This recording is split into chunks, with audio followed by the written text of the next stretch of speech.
Bueno, pues vamos a la palabra de Dios. Le voy a invitar a que abra su Biblia en la segunda carta a los Corintios, capítulo 13. Segunda a los Corintios, capítulo 13. Vamos a ver de los versículos 11 hasta el 14. 11 al 14 de la segunda carta a los Corintios, capítulo 13. Y si usted es buen observador, pues se va a dar cuenta de que allí en el versículo 14 se termina la segunda epístola o segunda carta a los Corintios. Así que hoy vamos a finalizar, fueron 28 temas, con 28 temas de esta serie, Cuidando el Rebaño. Hemos terminado y vamos a terminar, quiero decir, el día de hoy, la segunda carta a los Corintios. Leemos del 11 al 14, dice: por lo demás, hermanos, tened gozo, perfeccionaos, consolaos, sed de un mismo sentir y vivid en paz. Y el Dios de paz y de amor estará con vosotros. Saludaos los unos a los otros con ósculo santo. Todos los santos os saludan. La gracia del Señor Jesucristo, el amor de Dios y la comunión del Espíritu Santo sean con todos vosotros. Amén. Esta es la última enseñanza de esta serie, Cuidando el Rebaño. Y el título de la enseñanza es Los deseos de un pastor. Esta segunda carta a los Corintios nos ha permitido conocer al apóstol Pablo más de cerca. El día domingo vamos a ver un poco más acerca de su biografía de manera general y vamos a extraer enseñanzas de la vida del apóstol Pablo, pero al estudiar esta carta versículo a versículo hemos podido conocer su corazón, porque como decíamos en la introducción, hace 27 enseñanzas, fue una carta que no tuvo edición, o sea, no hubieron cortes, no hubieron nada, así como se escribió, así se quedó. Y a lo largo de ella hemos visto a Pablo enseñando, hemos visto a Pablo consolando, hemos visto a Pablo también exhortando a esta comunidad de creyentes que surgió como fruto de su trabajo evangelístico. Ahí en Hechos capítulo 18 vemos cómo el apóstol Pablo, después de una derrota, por decirlo así, porque había un escenario prometedor, tenía Pablo la oportunidad de exponer el evangelio en el Areópago. Era el lugar en donde disertaban los grandes filósofos y allí Pablo podía presentar el evangelio. Era un lugar muy concurrido y lo llevaron precisamente del mall, por decirlo así, de Grecia a este lugar donde todo el mundo disertaban los grandes filósofos. Y ¿saben qué? Pues no tuvo la respuesta que él hubiera esperado. Quizás él esperaba que todos los griegos se iban a convertir y que los filósofos iban a convertirse y de pronto iban a hacer lo mismo que él y iban a seguir a Cristo, pero no pasó así. Unos cuantos creyeron nada más, otros le decían, ya te iremos después, ahí después no me llames, yo te llamo. Otros de plano le dijeron, este está loco, está predicando dioses bien raros y está loco. Y esto obviamente le pegó a Pablo. Llegó a la región de Acaya, ahí en Corinto, y estuvo ahí un tiempo bastante desanimado hasta que el Señor se le apareció y le dijo, Pablo, sigue adelante, échale ganas, no calles, porque yo tengo mucho pueblo en esta ciudad, así que no te va a pasar nada, no te van a apedrear por un rato, no te van a encarcelar por un rato, así que tienes chance para discipular y evangelizar primeramente a esta comunidad aquí en Corinto. Y eso fue lo que hizo Pablo. Oiga, 1 año y medio sin persecuciones, 1 año y medio sin cárceles, sin tumultos y todo lo que había estado viviendo, era algo maravilloso. Y ahí estuvo Pablo discipulando a aquellos a quienes les predicó el evangelio. Y esta carta en sí misma nos revela que Pablo estaba muy al pendiente de lo que ocurría en las iglesias que él fundaba. Es decir, no era de aquellos quienes empezaba una iglesia y después les decía, pues ahí como puedan, ahí la hacen, ahí nos vemos, bye. Esto nos enseña algo, porque cuando nosotros predicamos el evangelio tendemos a, mira, Cristo murió por tus pecados, en el mejor de los casos, ¿no? Otras veces nada más decimos, Jesús te ama y ya, y le decimos, pues ya eres cristiano y nunca más lo volvemos a ver. No le damos ese seguimiento, pero Pablo estuvo allí por 1 año y medio discipulando y después podemos ver que él estaba al pendiente de cómo se iban desarrollando estas iglesias. No solo estaba al pendiente, sino que también intervenía cuando era necesario. Participaba activamente para que estas iglesias que estaban ahí en la región de Acaya, en Corinto, se pudieran desarrollar exitosamente. ¿Y a qué me refiero con exitosamente? El éxito nosotros lo medimos según el mundo y vemos una mega iglesia con una super fuente en la entrada que cuesta millones de dólares, que cuesta el sustento de muchos misioneros en otros países, pues una fuentezota con luces y todo. Decimos, esa iglesia es una iglesia exitosa. wow, y nos sorprendemos, ¿no? Porque la consola o el equipo de sonido cuesta millones de dólares y ese no lo tiene ni en el Disney Theater, ¿no? Pero, ¿sabe? El éxito, según Dios, no es eso. El éxito de una iglesia es que los creyentes vayan madurando espiritualmente. Y eso es algo que vamos a ver.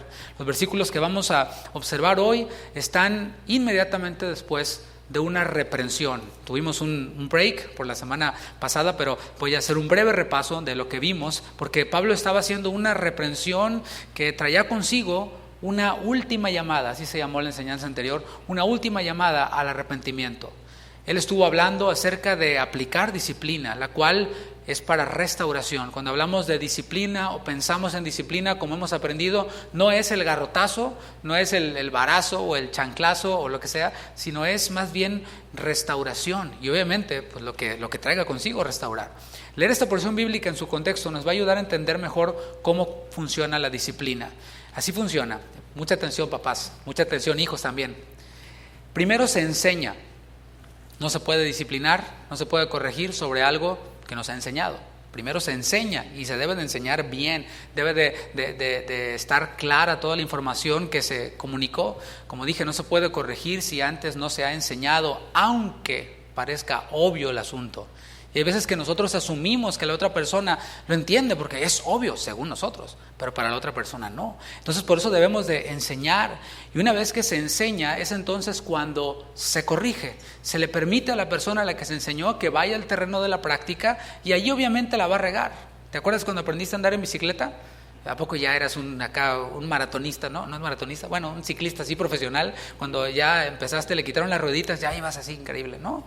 Te caíste, te tropezabas y así en toda actividad que nosotros emprendemos. Así que después de que se enseña, se corrige, y esta corrección debe de ser con mansedumbre, debe de ser con paciencia, debe de ser con doctrina bíblica, enseñanza, y este proceso debe de repetirse las veces que sea necesario. Así como con nuestros hijos. ¿Cuántas veces les dices a tus hijos una cosa y otra vez, y otra vez, y otra vez, y otra vez? En nuestra casa, que es su casa, lo que está persistiendo siempre en mis hijos es: hablan español, hablan español, hablan español, español. Y ellos ya se lo saben. Ya nada más de los volteo, ya sé español. Claro, porque si no lo practican se les va. Y al rato, I don't speak Spanish, y con su carota así de mexicanotes, ¿no? Y no. Es importante que no pierdan sus raíces y su idioma. Y una persona bilingüe tiene muchas más oportunidades que aquel que habla solo un idioma. Pero entonces, como decía, este proceso de enseñanza y corrección debe de repetirse las veces que sea necesario. Ahora, cuando lo que se ha enseñado ya se entendió, pero se persiste en el error, cuando aquel a quien le enseñaste, le corregiste, decide persistir en el error, no porque se equivocó, sino porque no quiero hacerlo, es entonces cuando entra la disciplina. La disciplina, por cierto, es dolorosa, tanto para el que la aplica como para el que la recibe, más todavía, ¿no? Pero es necesaria. ¿Por qué? Porque tiene el objetivo, o lleva el objetivo, de que haya arrepentimiento, de que haya un cambio de mente, de que haya una convicción, que las cosas no se hagan por imposición, sino por convicción. Cuando la disciplina se aplica correctamente y se ha logrado ya el objetivo, se debe entonces de consolar y se debe de animar. Cuando esa persona a quien se le enseñó, se le corrigió, se le disciplinó, ya entendió, ya se arrepintió, entonces es cuando viene el abrazo y el consuelo. Véngase para acá, mi hijo, tranquilo, yo te amo, sigue adelante, etcétera. Y es entonces cuando se debe de proceder a consolar, a animar. Vamos, tú puedes. Y así que esta persona, quien disfrutó de la disciplina, pueda también disfrutar de esta sabiduría que trae el perdón y la restauración.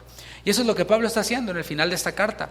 Él está consolando y animando a todos. Él espera lo mejor de todos. Él no lo ve como algo fatalista. Dice, pues estos nunca van a entender.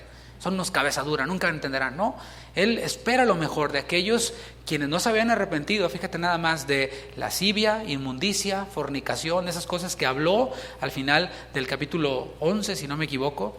De ellos también esperaba lo mejor. ¿Sabes de quiénes? De los que se habían aliado con los falsos apóstoles. Pablo también esperaba lo mejor. Él incluso esperaba lo mejor de aquellos quienes no conocían a Dios. ¿Te acuerdas que en la primera carta, en el capítulo 15, dijo: algunos de vosotros no conocen a Dios? Y esto es importante para nosotros. Lo podemos aplicar a nuestra vida y aprender del apóstol Pablo. Cuando un hermano se desvía o cuando un hermano peca, No debemos de dar todo por perdido. A menudo pasa eso. No, pues es caso perdido. Es mejor abrazar la esperanza de que las cosas van a cambiar. Si es en tu familia, por ejemplo, algo que no está funcionando bien, bueno, no des las cosas o el caso perdido. Debemos de tener esta esperanza para que si algo debe de corregirse, pues que se corrija. Si algo no es como nosotros quisiéramos, por ejemplo en la iglesia, bueno, en vez de correr y saltar de iglesia en iglesia, en iglesia, en iglesia, ¿en qué iglesia vamos? No, pues ya perdí la cuenta como en la número 256. Bueno, en vez de saltar de iglesia en iglesia, que podamos nosotros abrazar la esperanza de que eso que nosotros creemos que necesita ser corregido, se va a corregir. En esta carta hemos visto a Pablo como pastor, un pastor que cuida del rebaño al cual le fue encomendado de parte del Señor. Y quiero que quede claro, los pastores no somos dueños de los rebaños, ni somos dueños de las ovejas. El dueño es el Señor, y a nosotros se nos encomendó el apacentar a este rebaño, y daremos cuentas a Dios por ese rebaño, pero cada oveja también le dará cuentas al Señor de por qué anduvo saltando de redil en redil o lo que sea, ¿no?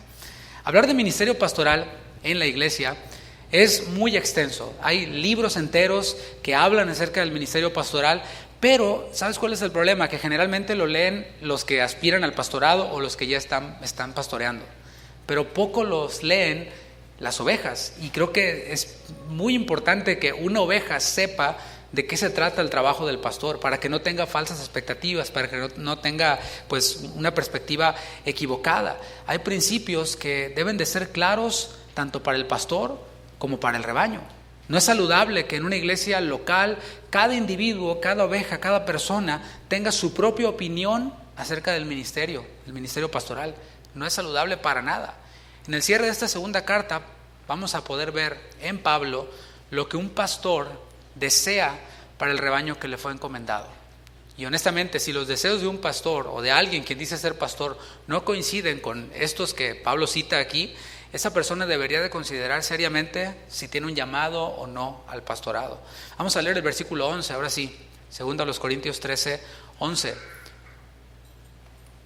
Dice así: por lo demás, hermanos, tened gozo, perfeccionaos, consolaos, sed de un mismo sentir y vivid en paz, y el Dios de paz y de amor estará con vosotros. Esta frase, la primera frase, por lo demás, indica que son sus últimas palabras. O sea, con eso Pablo quiere que se queden. Es bien importante, ¿no? Lo último que le dices a una persona cuando te despides es con lo que quieres que se quede, ¿no? Cuando te despides de alguien, le dices de tu esposa, por ejemplo, ay, te amo, porque quieres que con eso se vaya, que con eso se quede de ti. Espero que así sea, y es buena idea, ¿eh? Y no nada más porque quieres que la cena esté servida cuando llegues del trabajo. No, es buena idea que eso esté siempre ahí. Al llamarlos hermanos, dice, por lo demás, hermanos, Pablo lo que hace es ponerse en la misma condición que ellos. Se está poniendo de igual a igual. El pastor no es superior a las ovejas, aunque tiene una responsabilidad superior. ¿Sí se entiende?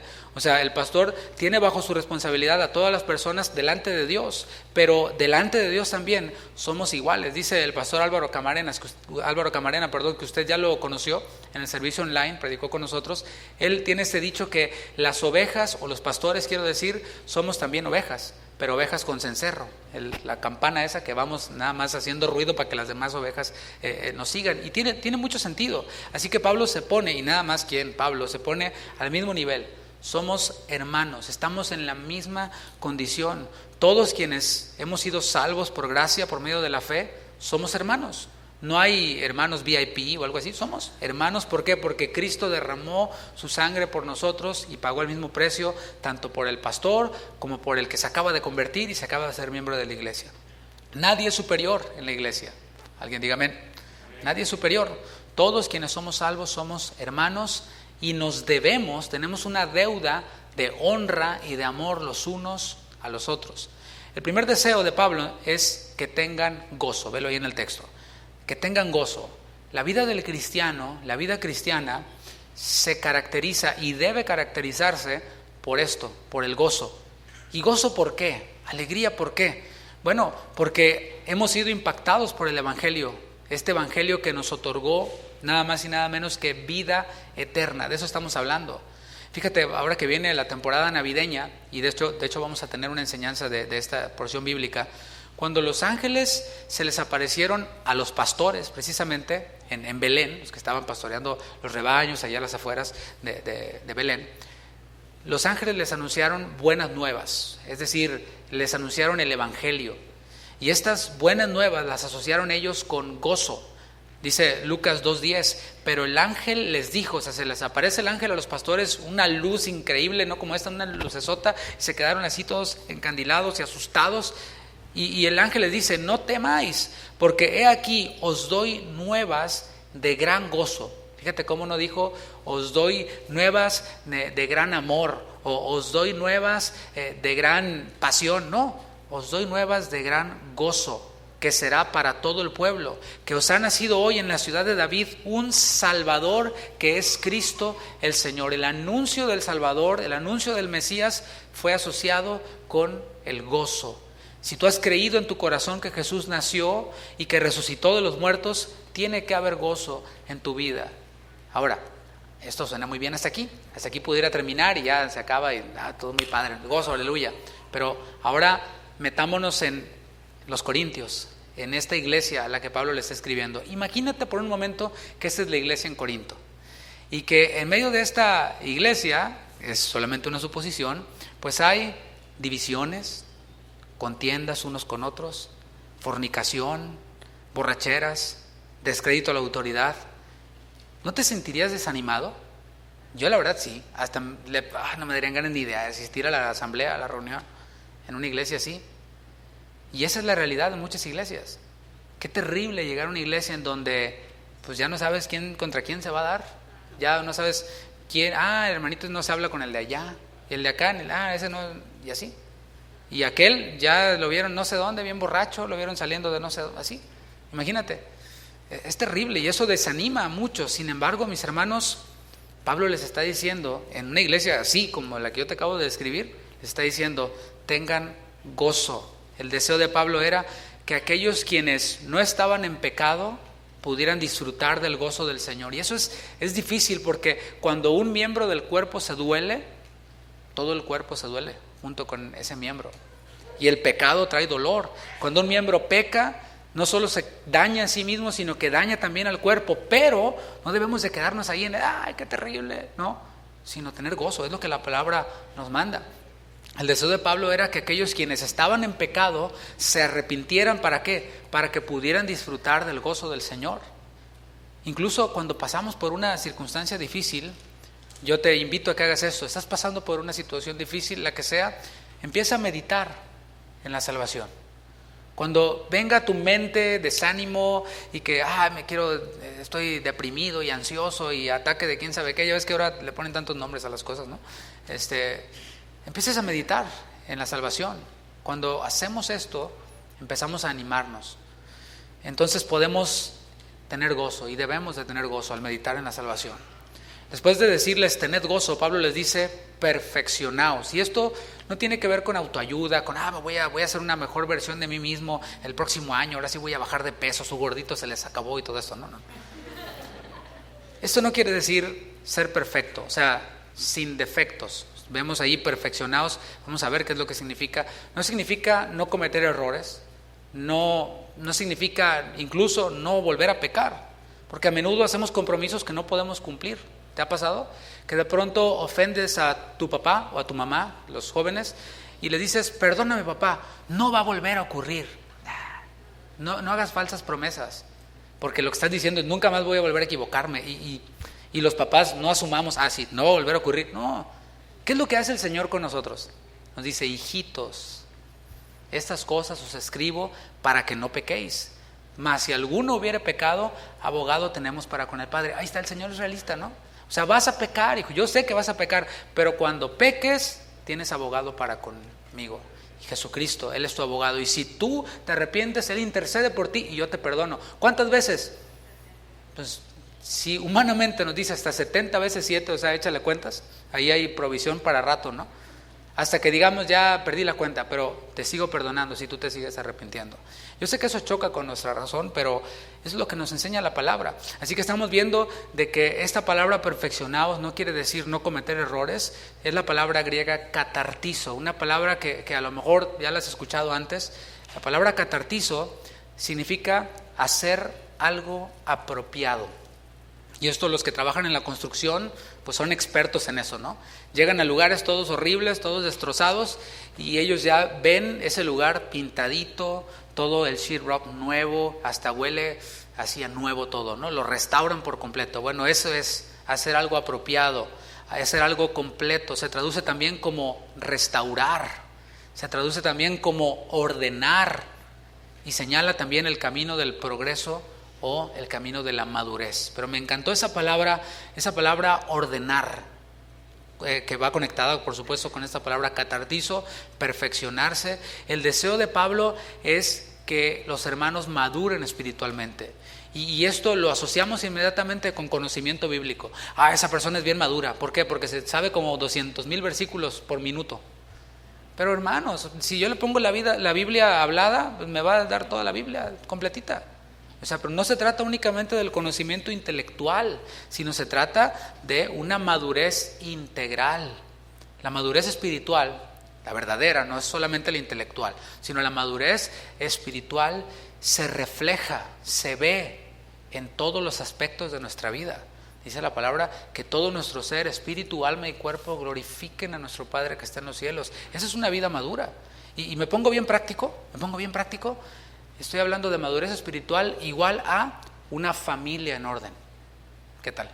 Y ahí Efesios 5 ya nos da todo cómo debe ser la familia. Y aquí llevamos a cabo toda una serie de la familia. Y el ir mejorando nuestra familia es reflejo de nuestra madurez espiritual. ¿Cómo andamos ahí? Por cierto, ¿no? Ay, pastor, mejor sígale con los corintios, ¿no? Con los falsos apóstoles, ¿dónde están? Auxilio. ¿Cómo es nuestra relación de pareja? ¿Seguimos teniendo los mismos conflictos de antes? ¿Nos seguimos peleando porque la pasta de dientes, no sé qué, porque el espejo lo manchaste? ¿O ya superamos eso? Bueno, esa es una manera de cómo nos vamos nosotros perfeccionando, ordenando. No sé, incluso en cómo tenemos nuestro auto de limpio, nuestra casa de limpia, ¿qué tal? En la administración de nuestras finanzas, en nuestra salud, se ha ido ordenando nuestra salud, o sea, nuestra alimentación desde que nos convertimos a la fecha, porque sabes algo, y esto lo voy a mencionar más adelante en una enseñanza, se me vino a la mente ahorita. El diablo vino a hurtar, matar y destruir, ¿sí? Y eso lo ves en la Escritura, ¿no? Como el deseo de Satanás es destruir, por eso él es el adversario, es el opositor de Dios. Él desea destruir la creación de Dios. Por eso ves a personas tiradas ahí abajo de los puentes, la creación de Dios denigrada hasta lo más bajo. Y eso es lo que desea hacer Satanás con la creación de Dios, con el hombre. Pero ¿sabes qué? A él le da igual matar al hombre por una sobredosis que por un infarto al corazón, por arterias tapadas, por una mala alimentación. No tiene prisa, le da igual.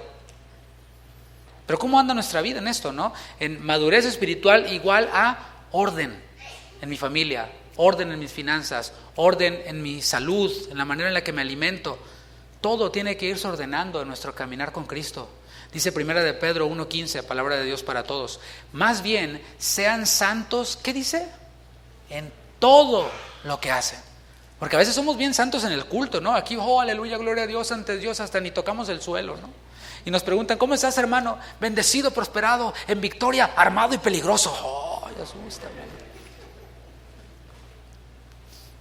Pero dice, en todo lo que hacen, porque ya después salen y en su trabajo hacen las mismas tranzas que los demás. En su escuela también copian en el examen, etcétera, etcétera, etcétera, ¿no? En todo lo que hacen. Y nos da un motivo que creo que no hace falta dar muchas explicaciones. Dice, porque Dios, quien los llamó, es santo. Nada más por eso. Y ese es un deseo de un pastor.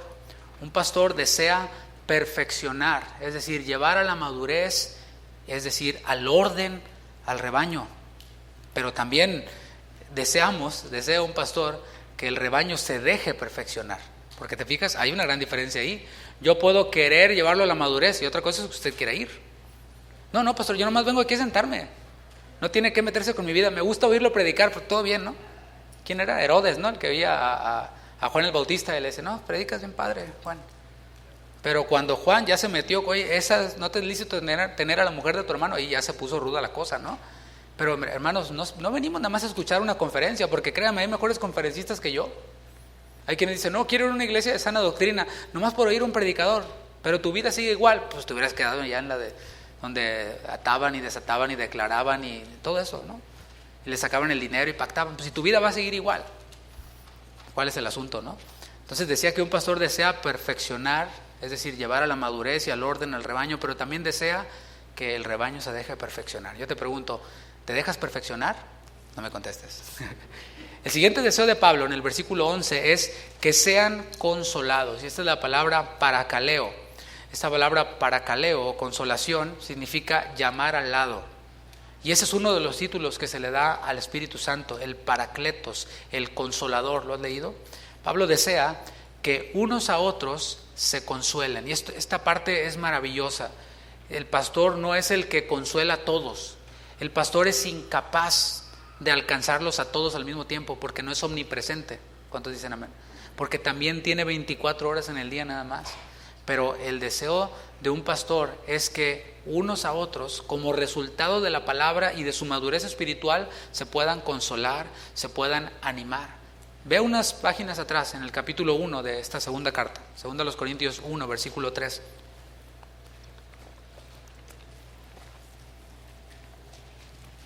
Y también así es como se ve una iglesia madura, una iglesia saludable, una iglesia exitosa, lo que decía en un principio. Cuando los miembros todos son maduros, o la mayoría, entonces se ve reflejado la iglesia exitosa, por decirlo así, ¿no? Decía un pastor conocido, les decía a sus miembros, ¿quieres estar en la mejor iglesia? Bueno, sé el mejor miembro que pueda ser. Y si tú ves a todos los miembros así con tu misma espiritualidad, bueno, va bien la cosa, ¿no? Segundo de los Corintios 1:3 dice, bendito sea el Dios y Padre de nuestro Señor Jesucristo, Padre de misericordias y Dios de toda consolación, el cual nos consuela en todas nuestras tribulaciones. ¿Para qué? Para que nos sintamos mejor y la pasemos bien padre. No, póngase a chambear, dice, para que podamos también nosotros consolar a los que están en cualquier tribulación. ¿Con qué? Con el libro de autoayuda que te leíste, con los memes que ponen por ahí, o los quotes, porque hay cristianos que en vez de la palabra se la pasan compartiendo puros frases de hombres, puro que no sé quién dijo, que no sé cuál dijo. Por medio de la consolación con que nosotros somos consolados por el motivador, no, por Dios. Por el predicador no sé cuál, no, por Dios. Y esto es lo que nosotros vemos aquí en la palabra, es consuélense unos a otros, pero no podemos dar lo que no tenemos, ¿verdad? Un pastor desea consolar al rebaño, un pastor desea animar al rebaño por medio de la palabra que imparte, y primeramente el pastor ha experimentado el consuelo de Dios, ha experimentado el ánimo de Dios y desea compartirlo con otros, pero también desea que quienes reciben este ánimo y consuelo lo puedan compartir con otros. Y aquí ya nos pone en un terreno activo. No necesitas tener una responsabilidad en la iglesia oficial y estar en el chat de servidores. No, pues no me han hablado, aquí sigo en modo congelado, ¿no? Ahí estoy como el santo, ¿no? Sino poder animar a otros, poder consolar a otros y tener este trabajo que es el trabajo del Espíritu Santo, que es llamar al lado a alguien. Oye, hermano, ¿cómo estás? No te vi el domingo, ¿dónde andabas? O no te vi el domingo, ¿qué? ¿Está todo bien? Quiero orar por ti, y el poder unos a otros consolarnos y cuidarnos, animarnos. El siguiente deseo de Pablo en el versículo 11 es que sean de un mismo sentir. Y no se refiere aquí de los sentimientos, porque los sentimientos no estoy diciendo que son del diablo, ni para nada. Hay quienes piensan, no, tienes que estar así como Vela, ¿no? No puedes sentir, no, porque si te emocionas te vas a ver muy pentecostal, cálmate. ¿No? Los sentimientos los puso el Señor allí con un propósito, tienen su lugar, tienen su espacio, pero los sentimientos son un factor variable. Si yo hiciera una encuesta ahorita y les pidiera que anotaran cuántos vienen contentos y cuántos se sienten tristes, creo que encontraríamos toda clase de respuestas. O sea, no todos aquí vienen contentos, no todos aquí vienen tristes, o sea, hay una combinación, y Santiago lo dice en su epístola, Santiago 5:13, pregunta, ¿está alguno entre vosotros afligido? Y pues varios dirían, amén, y te dice, haga oración. ¿Está alguno alegre? Y otros dirían amén, ¿no? Con más enjundia. Dice, cante alabanzas. Entonces podemos ver que puede variar, los sentimientos pueden variar. Entonces, ¿a qué se refiere aquí con ser de un mismo sentir? La palabra sentir es la palabra phroneo, que significa pensar, modo de pensar. Ahora, en cuanto al pensar, todos también podemos pensar diferente. Como dicen, cada cabeza es un mundo, ¿no? Cada uno puede ver las cosas de diferente manera y podemos pensar de manera diferente. De hecho, los conflictos surgen cuando dos personas piensan diferente. Ahí es en donde surgen los conflictos, pero ¿sabes? Son necesarios muchas veces. De hecho, los problemas, como decía, surgen cuando dos maneras de pensar chocan. Y lo vemos también en la palabra, ahí en la epístola a los Filipenses. Pablo conocía esta iglesia, una iglesia mucho más madura espiritualmente que la de Corinto, pero aún en medio de esa madurez espiritual que tenían los filipenses, los cuales eran generosos con Pablo y era una iglesia maravillosa, pero aún en esa iglesia había bronca, ¿tú crees? Había bronca entre dos hermanitas, una se llamaba Evodia y la otra se llamaba Síntique. Y estas dos tenían una bronca, no dice de qué, pero Pablo las exhorta en Filipenses 4:2 y dice, ruego a Evodia y a Síntique que sean de un mismo sentir en el Señor. Ahora, cuando Pablo enviaba una carta, la carta era para todos. Es más, era leída enfrente de todos. Y ahí, imagínate, yo estoy leyendo la carta de Pablo, la que acaba de mandar, la más reciente, y ahí estaban todos atentos. Ruego a Evodia y a Síntique que sean de un mismo sentir en el Señor. Y ya las balconeó, ¿no? Ya estaban la Evodia, ¿no? Y la Síntique también. Algo pasó. Una pensó de una manera, la otra pensó de otra manera, se pelearon y estaban ahí, pues a pesar de que eran colaboradoras de Pablo, a pesar de que eran mujeres que servían al Señor, pues tenían ahí un conflicto, algo en lo que estaban chocando. Y Pablo las llama y les dice que sean de un mismo sentir en el Señor. Cuando nosotros chocamos así con otros creyentes o en nuestra familia, pues hemos de estar dispuestos a hacer a un lado, fíjate bien, nuestra manera de pensar. No te aferres a tu manera de pensar. Es que yo soy del norte y así decimos en el norte y ajúa, no. Iñor, cálmate, tranquilo. No, y es que así lo hacemos acá en mi país y así se... No. Hay que hacer a un lado nuestra manera de pensar para entonces pensar como Cristo, o sea, la palabra. Y esa es una buena sugerencia, un buen consejo para cuando hay un problema. Cuando hay un problema, siempre alguien tiene que entrar en razón y decir, ok, así piensas tú, yo pienso de otra manera, hagámoslo a un lado y veamos qué dice la palabra, ¿sale? Y si la palabra te da la razón a ti y yo no tengo la razón, pues me adapto a la palabra. Eso es ser humildes, eso es ser maduros. Porque hay personas que les demuestras que están en el error y persisten y ya están todas las evidencias y no, tú estás mal. Bueno, eso es soberbia. Pero obviamente Pablo les había escrito también a los filipenses, en el capítulo 2, les dice, haya pues en vosotros este sentir que hubo también en Cristo Jesús. Y después describe cómo el Señor se humilló, cómo se puso en condición de siervo y fue obediente al Señor, a la voluntad de Dios hasta la muerte y muerte de cruz. Y eso es lo que desea un pastor. Un pastor desea y un pastor trabaja para que la palabra de Cristo abunde en los corazones del rebaño, de las ovejas, de los hermanos, porque si la palabra de Dios está abundando en los corazones de los creyentes, de la iglesia, van a poder resolver sus diferencias sin tener que estarle hablando al pastor. Pastor, le hablo porque es que no sé quién me vio feo, o no sé quién no me saludó. Y aquí ya saben, los que son de aquí ya saben, que yo le voy a decir, bueno, pues vaya con el hermano, lo que dice la palabra, ¿no? Pues sí, yo no soy referee. Vayan, arreglen. Y esto es lo que nosotros entendemos en la palabra, ¿no? Y hazlo con humildad. Y exprésale tu inconformidad, pero en amor. O si no, de plano, déjala pasar. Podemos ver todo eso en la palabra. El siguiente deseo de Pablo en el versículo 11 es vivid en paz.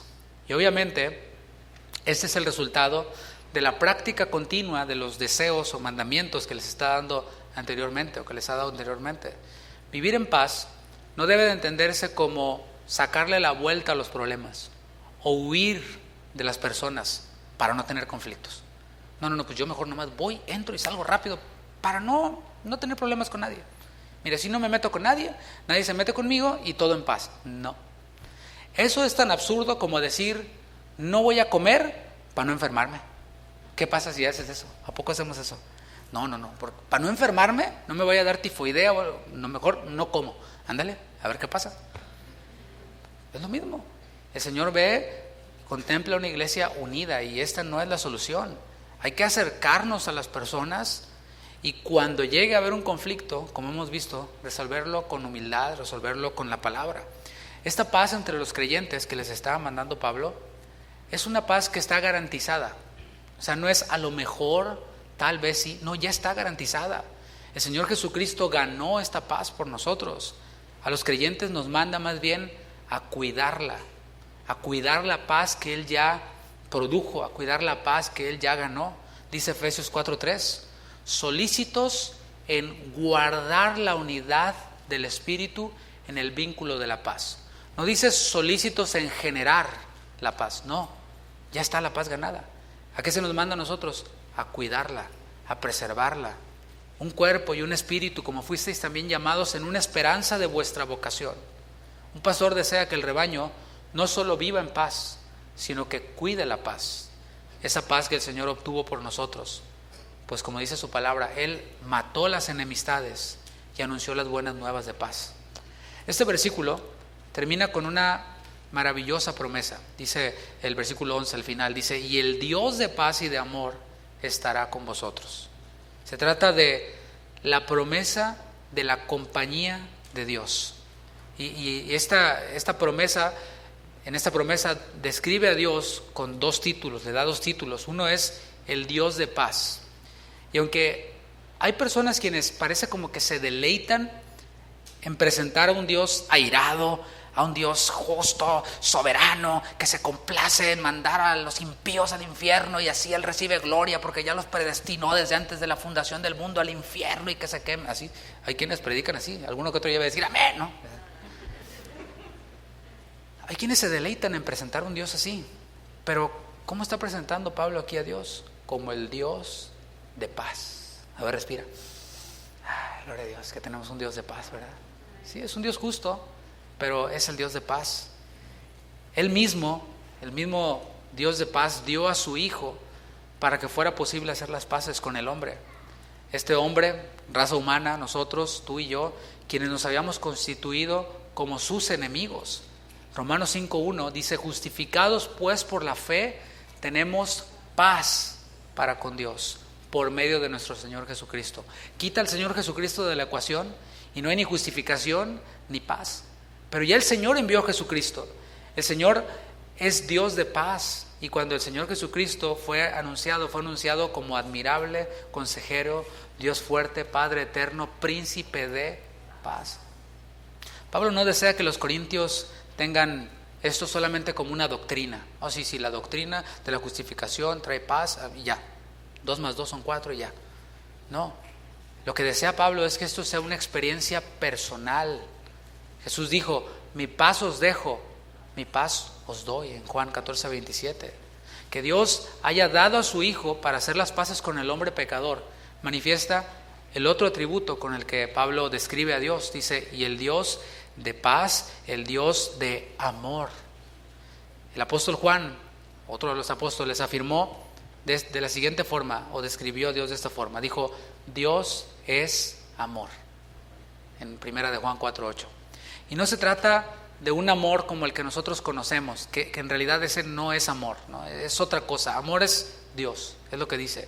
Es santo, Dios es santo. O sea, el amor de Dios es un amor santo. No es un amor egoísta, sino un amor santo. Dios mismo ha derramado ese amor en nuestros corazones, en el corazón de los creyentes, por su Espíritu, dice Romanos 5:5.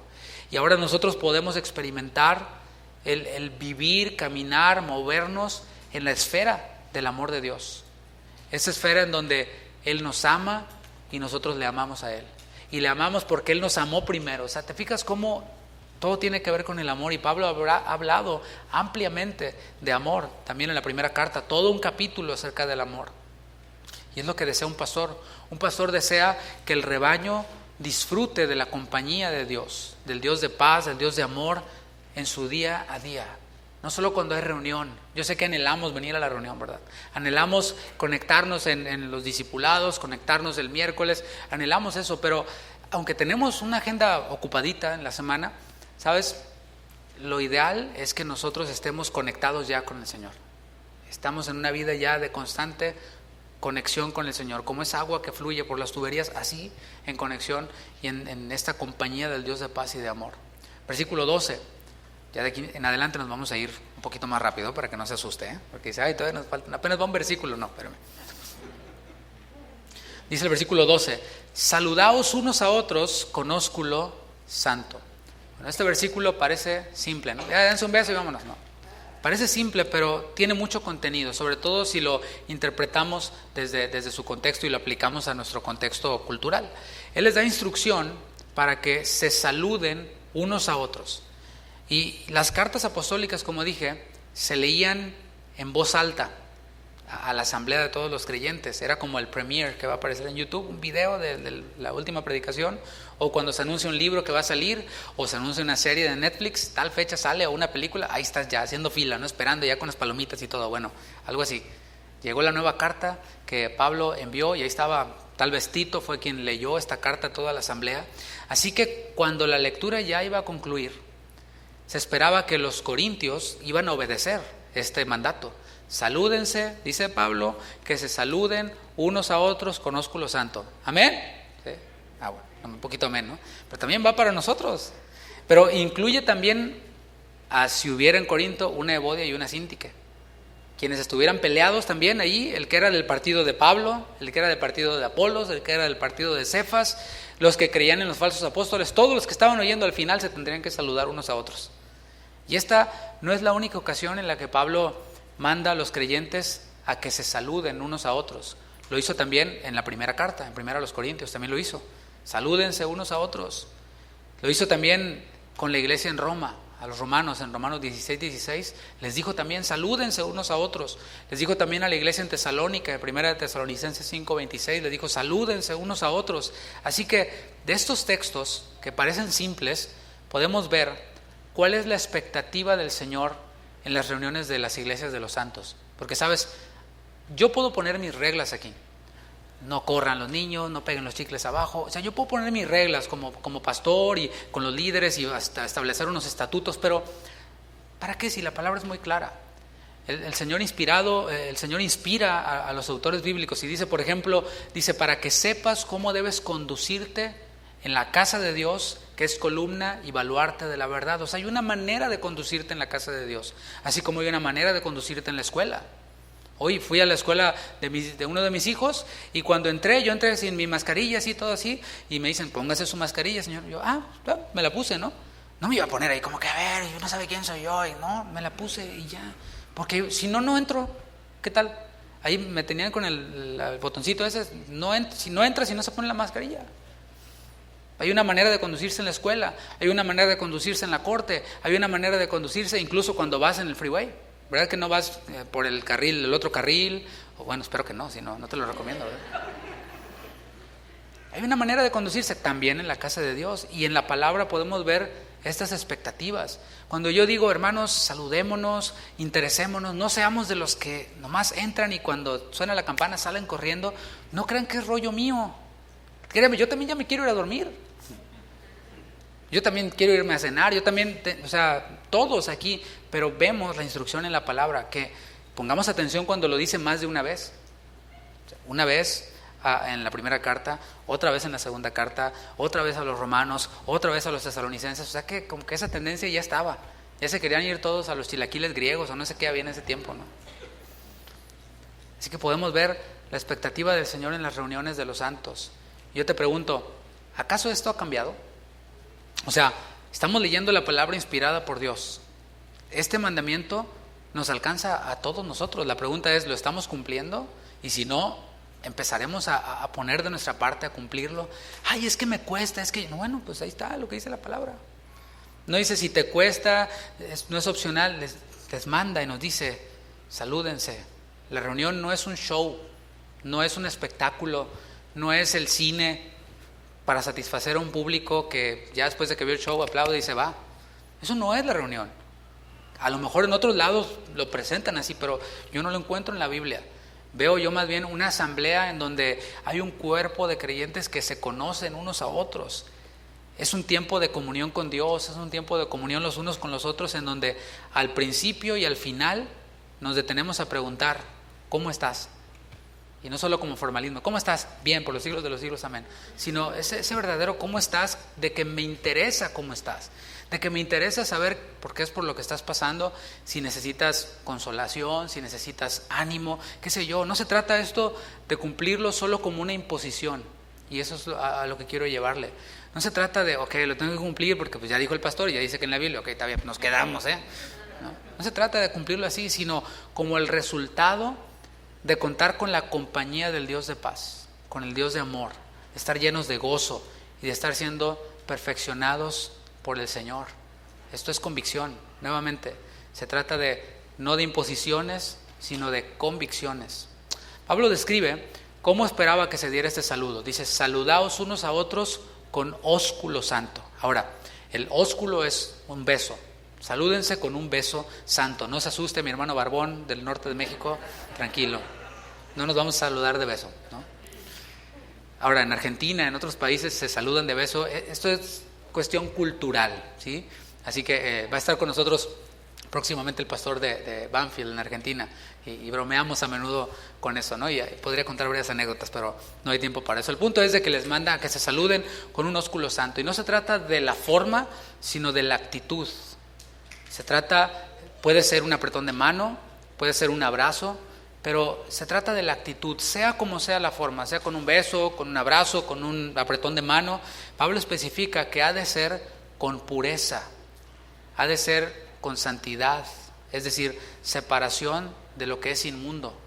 Es un beso, pero es un beso santo. Es un abrazo, pero es un abrazo santo. Es un apretón de manos o como sea, pero distinto de como se hace en el mundo. Eso es lo que nos comunica. ¿Por qué? Porque va empapado del amor de Dios, porque va empapado de la paz de Dios.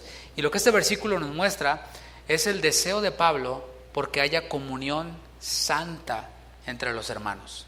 ¿Se entiende lo que es comunión santa entre los hermanos? Y un pastor desea que haya esa comunión, y de hecho fomenta la comunión santa tanto con la enseñanza como con el ejemplo. Y esto ocurre, no sé si te ha ocurrido, que te juntas con cristianos y de todo se habla menos de Cristo. No estoy diciendo que cada reunión tenga que ser un estudio bíblico, pero creo que si algo está haciendo Dios en nuestra vida, no nos lo podemos callar, ¿cierto? O sea, cuando ocurre algo trascendental en tu vida, en mi vida, no hallamos cómo meter la plática allí, cómo insertarla, ¿no? Te acabas de comprar un auto y andas con la llave así, ¿no?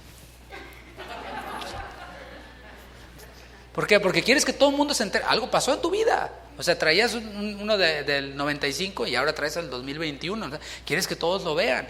Bueno, igual, cuando el Señor está haciendo algo en tu vida, no puedes callártelo. Tiene que salir, tiene que brotar de alguna manera. Ahora imagínate cuando son varios hermanos.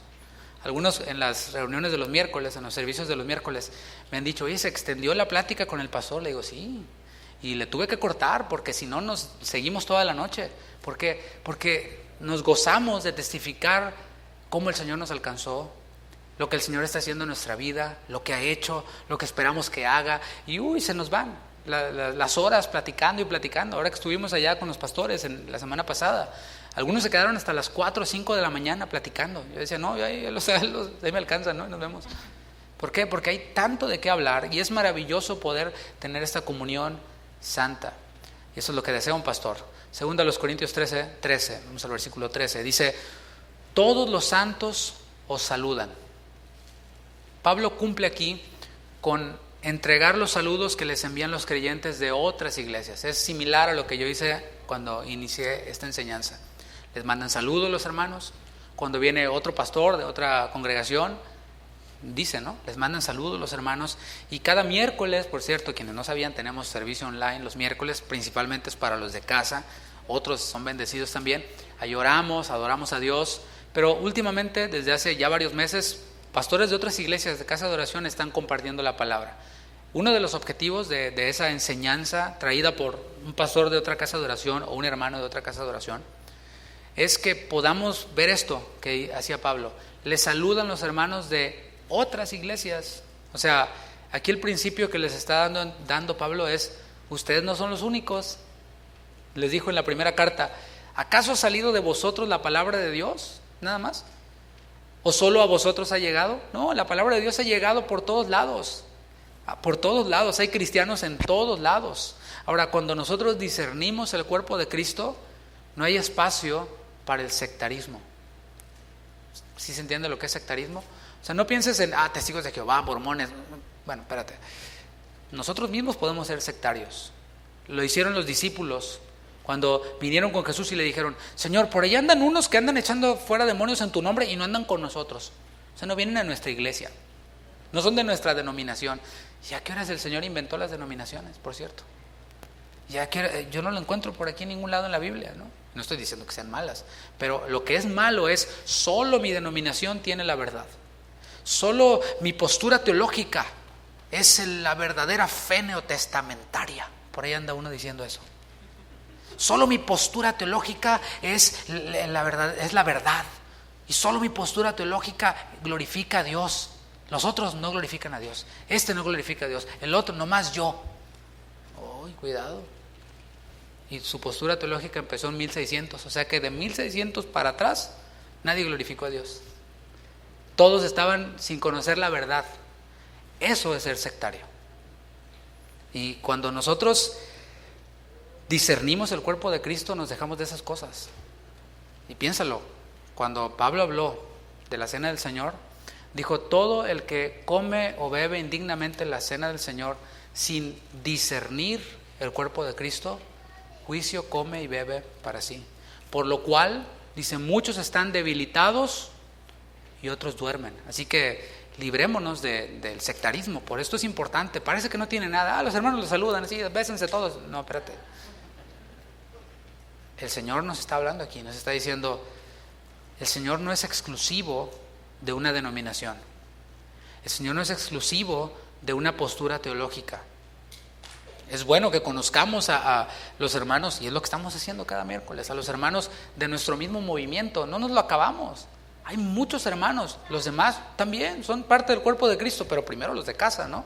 Primero conozcamos a los de casa, escuchemos a los de casa, y también ese es el propósito, que los escuche, que los conozca, que si ya se acabó todas las enseñanzas de aquí y tiene todavía más hambre de la palabra, vaya, escuche al pastor Memo López, a todos a quienes han estado enseñando, ¿no? Hay que entender que lo que nos une no es una denominación, sino lo que nos une es la fe en Cristo Jesús.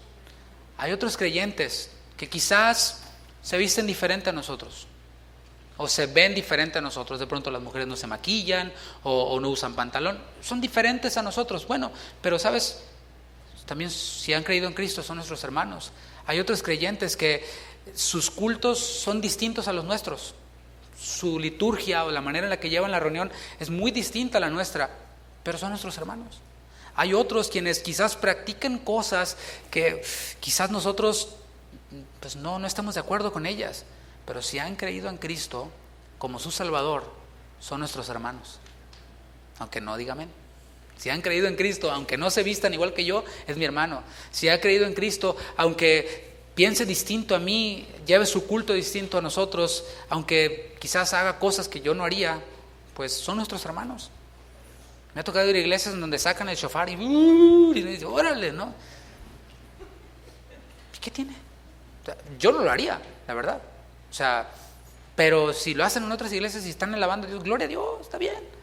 En otras tienen sus panderos y banderas, y está bien, o sea, está maravilloso. Gloria a Dios.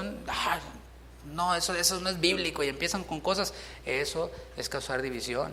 Y algunos llegan tan lejos de decir: no, esos ni son cristianos. Bueno, cuidado. Pablo habló del saludo en la reunión de la iglesia local, pero aplica también fuera de la reunión. Qué vergüenza es que haya cristianos quienes se van de una iglesia a otra que creen que es mejor, y que cuando se encuentran a los de la antigua iglesia no los saludan. Eso es una vergüenza. Por favor, no haga eso. Que si se encuentran de la otra iglesia, nomás porque no se vestían, no hacían, no predicaban como usted.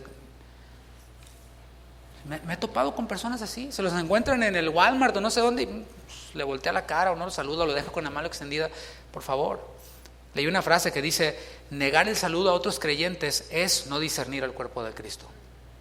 Y es una vergüenza también que haya predicadores que inciten a los creyentes a esto, que llamen herejes a los que no coinciden con su versión del cristianismo. Un pastor desea que el rebaño vea más allá de la caja, vea más allá de su burbuja. Hay muchos hermanos de otras iglesias y denominaciones allá afuera, hay muchos. Y yo me los topo a veces. ¿Usted es cristiano? Sí, gloria a Dios. ¿Creyó en Cristo? Sí. Ni le pregunto a qué iglesia va, qué denominación, es pretribulacionista, es amilenial, usted es infralapsariano, supralapsariano. Va a decir, ¿qué? ¿Estoy enfermo? ¿Qué? ¿No? Versículo 14. La gracia del Señor Jesucristo, el amor de Dios y la comunión del Espíritu Santo sean con todos vosotros. Amén.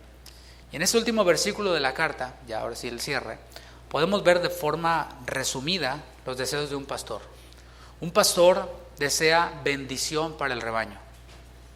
Aunque los creyentes ya hemos sido bendecidos con toda bendición espiritual, como dice Efesios 1:3, el deseo de Pablo es que cada uno de los creyentes, cada uno de los miembros de este rebaño, disfruten a plenitud de esas bendiciones.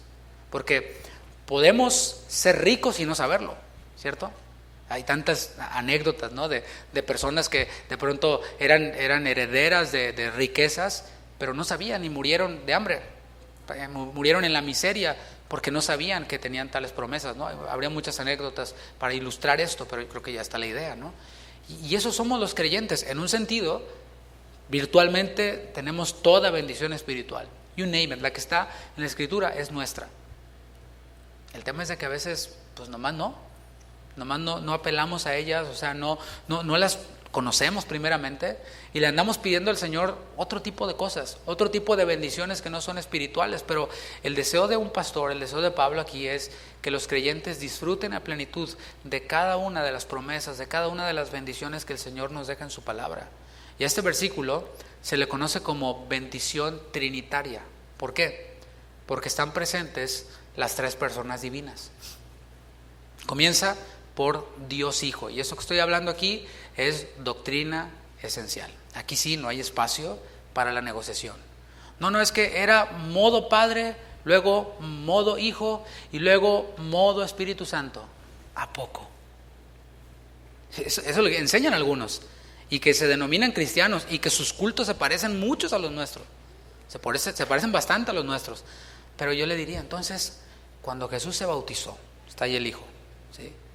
Desciende el Espíritu Santo, ahí como ahí que aplica. Y luego se oye la voz del Padre que dice, este es mi Hijo amado. ¿Cómo ahí qué? ¿Qué modo ahí? ¿En qué modo era? ¿En modo triple o qué?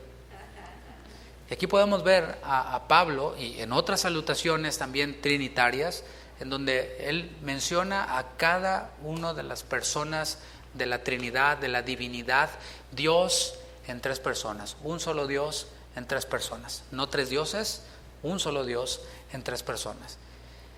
Comienza por Dios Hijo y resalta su gracia. La salvación es el don, es el regalo, el caris, la gracia de Dios que se recibe por medio de la fe en Jesucristo. Jesús fue quien hizo posible este regalo.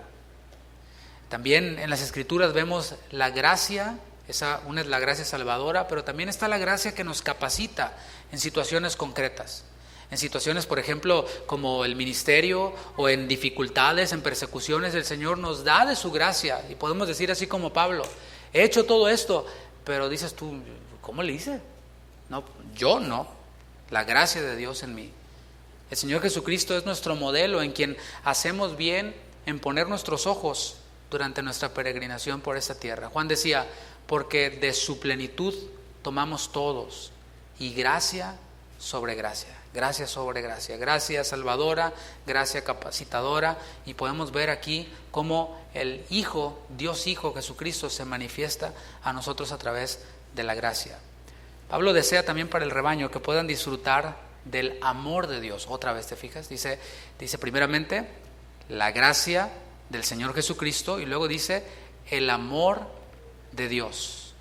Y lo hemos mencionado antes, aquel que ama a Jesucristo será amado por el Padre, es decir, va a disfrutar el amor como si fuera en 3D, el amor de Dios. El amor del Padre se manifestó como dando a su Hijo unigénito. ¿Para quiénes? Para quienes no merecíamos ser amados, todos los pecadores. Y leamos el último deseo de Pablo. Dice que la comunión del Espíritu Santo sean con todos vosotros. Amén. Aquí vemos a la tercera persona de la divinidad, y Él es quien hace posible esta comunión con Dios. Él es quien hace posible esta comunión con Jesucristo, es lo que dice primera de Juan 1:3.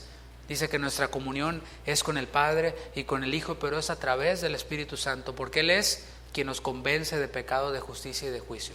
¿Cuántos dicen amén? Él es quien nos regenera, el Espíritu Santo. Él es quien imparte vida, Él es quien nos impulsa, Él es quien nos guía, según Romanos 8:14, guía a los creyentes. ¿Nos guía hacia dónde? ¿Hacia el éxito? Nos guía a exaltar a Cristo, nos guía a la palabra. Juan 14:26 dice que Él nos enseña, que el Espíritu Santo nos enseña todas las cosas. Él nos ayuda también. Y algo de mis favoritos, Él intercede por nosotros. Porque ¿qué hemos de pedir como conviene? No lo sabemos. La palabra dice, a veces trato de encontrar, a ver, Señor, motívame, y voy a Romanos 8:26 y dice, ¿qué hemos de pedir como conviene? No sabemos, o sea, no sabes, bro, no sabes pedir, no sé pedir, es cierto. Pero el Espíritu intercede por mí. ¿Cuántos dicen amén?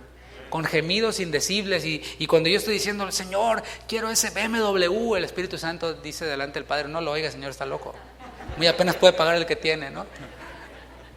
No lo oigas, más bien dale más sabiduría, eso sí, para que trate mejor a su esposa, para que sea más sabio en las decisiones que toma, etcétera, etcétera. Es lo que es el Espíritu, por eso digo que es de mis favoritos, ¿no? Porque luego nosotros oramos cada cosa. Un pastor desea que el rebaño que cuida tenga vida, y vida en abundancia. Y tú sabes que no estoy hablando de cosas materiales nada más, sino que tenga vida. Y es esto, el vivir en comunión con el Espíritu Santo, con el Padre, con el Hijo, con el Espíritu Santo, es algo que nos mantiene vivos, es algo que nos mantiene gozosos. Y así es como concluye la segunda carta a los Corintios. Así terminamos, con deseos de bendición. Y me encanta cómo Pablo empieza hablando de alabanza. Bendito sea el Dios y Padre de nuestro Señor Jesucristo, que nos bendijo con toda bendición espiritual.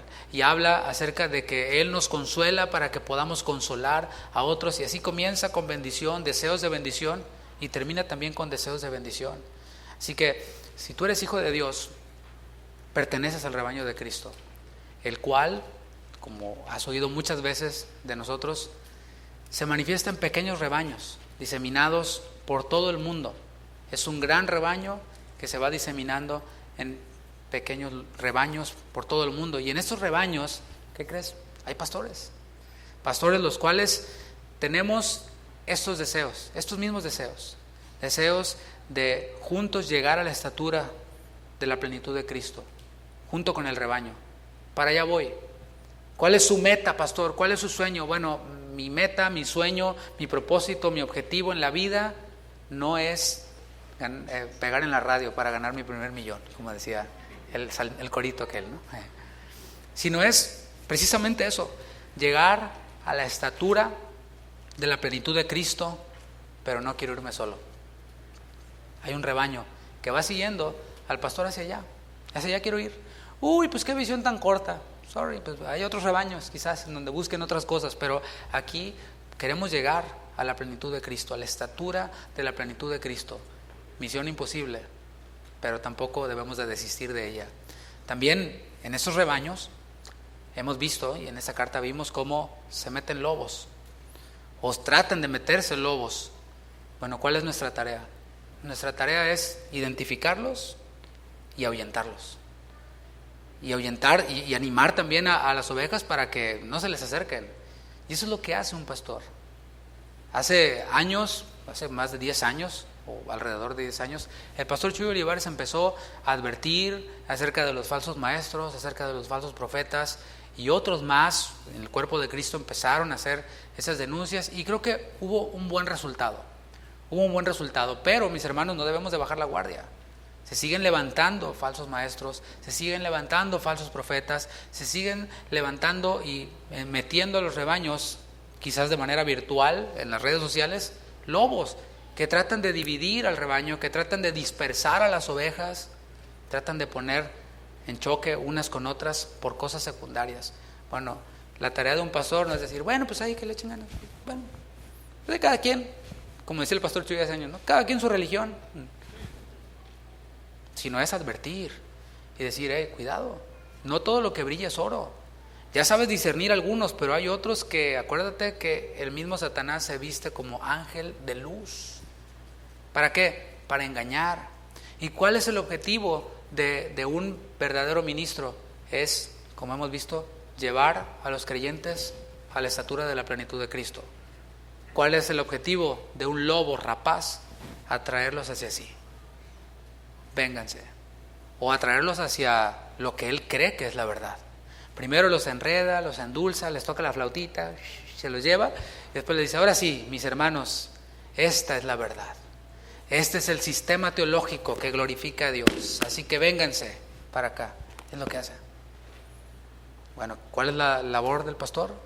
Decir, cuidado, hay veneno en esa olla. Ay, pastor, no hay libertad. Te estoy cuidando.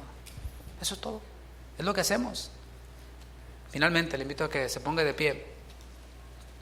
Y me gustaría primeramente hacer un llamado para aquellos quienes no son del rebaño. Es decir, aquellos quienes no son salvos todavía. ¿Sabes? Aunque precisamente muchos de estos lobos enseñan cosas como esta. Y en algún tiempo yo la creí, en algún tiempo me tragué ese veneno de no invites al Señor Jesucristo a entrar a tu corazón. Y suena lógico, porque tu corazón está contaminado. Y eso dice el lobo. Pero yo voy a Romanos 10. Y Romanos 10 dice que si confesares con tu boca que Jesús es el Señor y creyeres en tu corazón que Dios le levantó de los muertos, serás salvo. Porque con el corazón se cree para justicia, pero con la boca se confiesa para salvación. Y ahí está el argumento bíblico, y está lo que dice el lobo. Y sale, bueno, no voy a decirle lobo, vamos a decirle el fulano, ¿no? O el amigo, el compadre, lo que sea, ¿no? Con un meme así, no todo así, bien cara de Juan Diego, ¿no? Y la frase, y tú la compartes y te la crees. ¿Qué es lo que está tratando de hacer el enemigo ahí? Que no prediques el evangelio, o que ahí medio lo prediques. No, el Señor nos sigue enseñando en su palabra a invitar a otros. ¿No decía el Señor Jesús? Fuérzalos a entrar. O sea, haz un esfuerzo porque estas personas a quienes les predicamos el evangelio conozcan a Cristo. Y ahí tienes otras frases que dicen, no le digas al Señor que va a ser el Señor de tu vida, porque Él ya es Señor. Y leí uno que decía, sea que le ames o que le odies, Él es tu Señor. O sea que el Señor, según Él, guía a las personas a odiarle. Esa es la teología de muchos que son así como que las eminencias hoy en día. Muchas de las predicaciones y libros que leemos son de estos. Pero creen así. Pero yo voy a la palabra. ¿Y qué dice la palabra? Ninguno que habla por el Espíritu de Dios llama a Jesús anatema. ¿Él es Señor de quién? Él es Señor de aquel quien se arrepiente de sus pecados, de quien le reconoce como Salvador. Que si confesares con tu boca que Jesús es el Señor y creyeres en tu corazón que Dios le levantó de los muertos, serás salvo. Así que, mis hermanos, hago este llamado y lo hago así, aunque suene muy pentecostal. I don't care.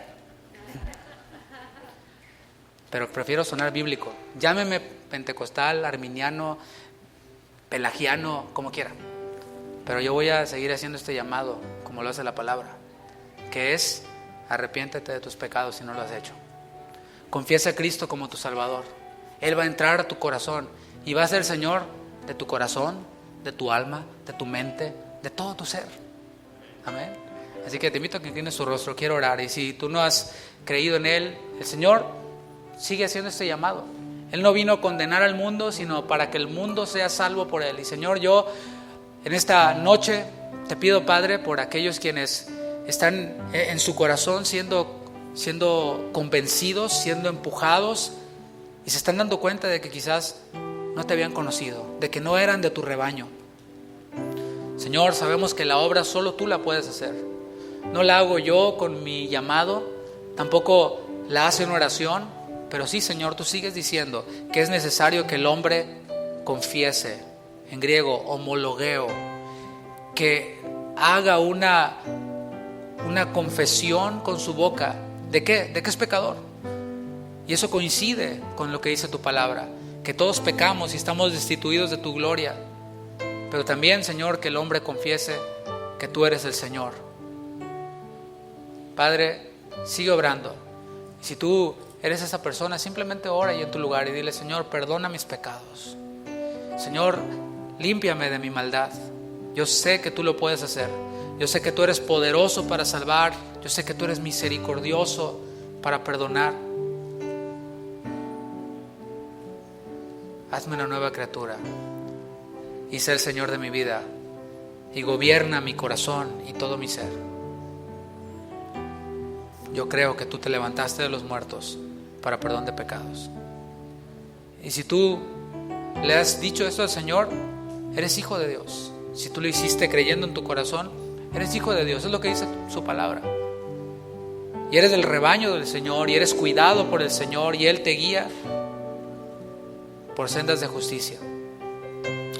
Y ahora quiero orar. Levanta tu mano si tú eres hijo de Dios, y quiero, así como Pablo está bendiciendo al rebaño, quiero también orar y bendecir a este rebaño. Señor, te pido que bendigas a cada uno de mis hermanos.